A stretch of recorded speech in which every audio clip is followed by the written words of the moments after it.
Furthermore, geologists can't find a huge river delta anywhere near this part of the world. So we need to ask ourselves, where did the dirt go? At several places on this platform that overlook the Grand Canyon, there are small mountains or buttes whose horizontal layers tell a fascinating story. The layers line up with each other, so obviously they were at one time connected. Something must have come along and removed a several thousand foot thick layer of softer material that was once where we now are. So we need to explain not only where the dirt from inside the vast 200-mile long canyon went, but also where did the thousands of feet of dirt go that was once above where we are now and spread out for tens of thousands of square miles. This particular formation, called Red Butte, not only still has some of these horizontal layers, but there's another clue sitting on top. The topmost layer is a lava flow. Lava only flows downhill. Therefore, at one time, the land surrounding the top of this butte must have been even higher. So again, where did all that dirt go? Grand Lake spilled over and eroded its dam catastrophically, forming the Grand Canyon to the southwest within a few weeks. One other large post-flood lake that geologists recognize was once near here was Hopi Lake. As Grand Lake catastrophically dumped, I believe it eroded the western boundary of Hopi Lake, causing it to also spill out. Where did all the dirt go? It was spread out over southern Arizona and parts of California and Nevada rapidly. The evidence supporting the biblical worldwide flood about 4,300 years ago is mounting. For the Grand Canyon, the flood explains how the sedimentary layers were rapidly deposited as the waters rose, and how they were quickly eroded as the waters subsided. We have also seen where the dirt went. And just as we have seen evidence of the rapid burial of pre-flood vegetation to produce today's coal and oil, we will now see fossil evidence of rapid burial of pre-flood life forms. Indeed, some of the most remarkable evidence of rapid deposition of flood sediments comes from well-preserved fossils found in certain parts of the earth. Perhaps the best fossil evidence for the rapid burial of plant and marine life is found in southwestern Wyoming at Fossil Butte National Monument. During the past 100 years, scientists and private collectors have collected thousands of almost perfectly preserved fossils from sites within the monument, especially here at Fossil Butte itself. It's an amazingly diverse collection of fossil turtles, palm fronds, crocodiles, leaves, insects, branches with nuts still intact. There are even fossil stingrays, whose skeletons of cartilage are known to disintegrate rapidly, proving that burial of all these life forms was indeed quite rapid. But this isn't all. Perhaps the most spectacular evidence of rapid burial of all the fossils within the monument are the billions of the more than 20 kinds of fish. This slab of rock in the Monument Visitor Center, which measures about 9 feet by 5 feet, shows vividly just a few of that number.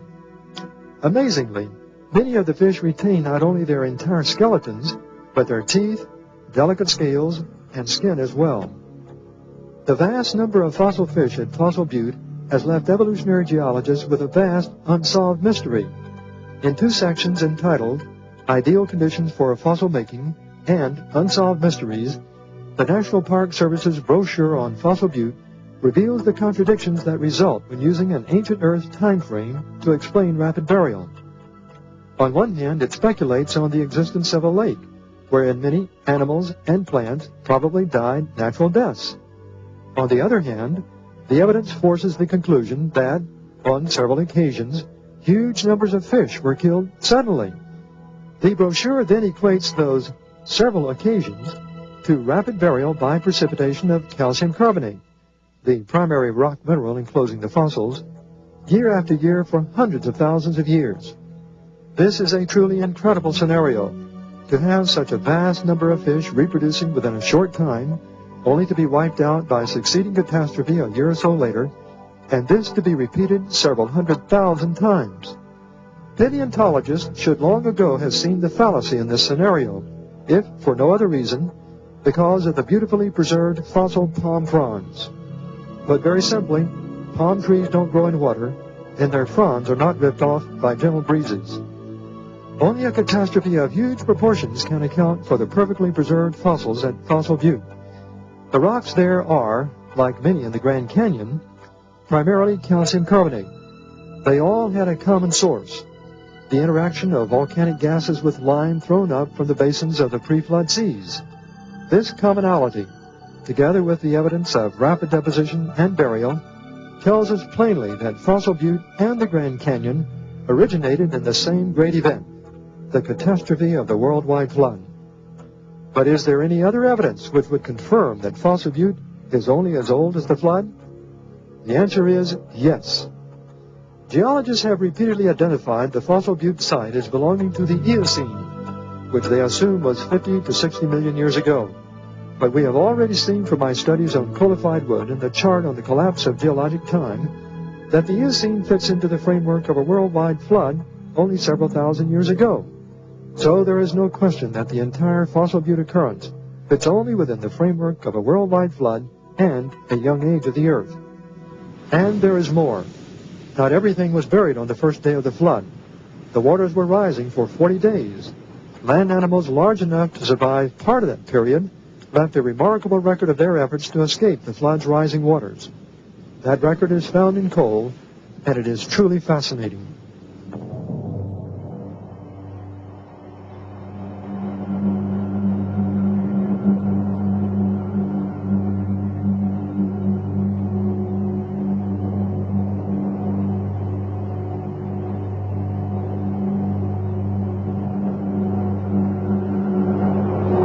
Dinosaur tracks in coal. Amazing. Extraordinary. How in the world did they ever get there? Obviously, in the past, there was a huge seam of vegetation in this area. Dinosaurs were walking around on top of that vegetation before it turned to coal. But how long ago was that? How old are the dinosaurs? That's what we want to know. This other dinosaur track tells the story.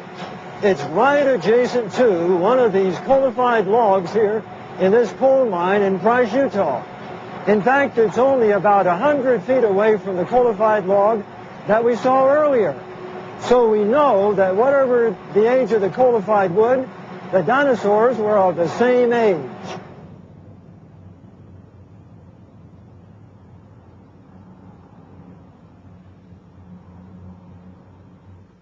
In the coal mine, we saw 2 dinosaur tracks. Were those the only 2 dinosaur tracks in the coal mines here in eastern Utah? Not at all. Here in the College of Eastern Utah Prehistoric Museum, look what has been taken out of these coal mines. Look at all these dinosaur tracks, different sizes. Some flesh-eating dinosaurs, some plant-eating dinosaurs.